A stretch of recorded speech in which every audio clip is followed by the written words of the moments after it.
দীর্ঘ প্রায় ১৭ বছর পর বাবার সঙ্গে দেশে ফিরছেন বিএনপির ভারপ্রাপ্ত চেয়ারম্যান তারেক রহমানের একমাত্র কন্যা ব্যারিস্টার জাইমা রহমান। আগামী বৃহস্পতিবার ২৫ ডিসেম্বর সকালে তাদের দেশে ফেরার কথা রয়েছে। ছোটবেলায় বাবার সঙ্গে যুক্তরাজ্যে পাড়ি জমানো জাইমা এবার ফিরছেন পরিণত এক আইনজীবী ও সচেতন নাগরিক হিসেবে।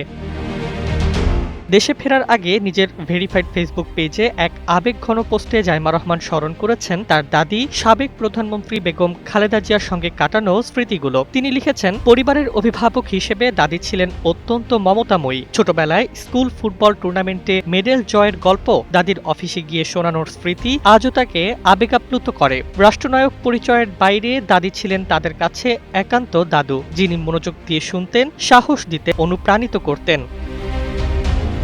জাইমা বলেন, বিদেশে কাটানো দীর্ঘ সময় তাকে বাস্তববাদী ও বৈশ্বিক দৃষ্টিভঙ্গি সম্পন্ন করেছে। তবে হৃদয় জুড়ে ছিল বাংলাদেশ। আইন পেশায় কাজ করতে গিয়ে মানুষের দুঃখ কষ্ট, ন্যায় বিচার বঞ্চনার গল্প তাকে আরও দায়িত্বশীল করেছে। মানুষের পাশে দাঁড়ানোর শিক্ষা কোনো শ্রেণীকক্ষ দিতে পারে না বলেও মন্তব্য করেন তিনি।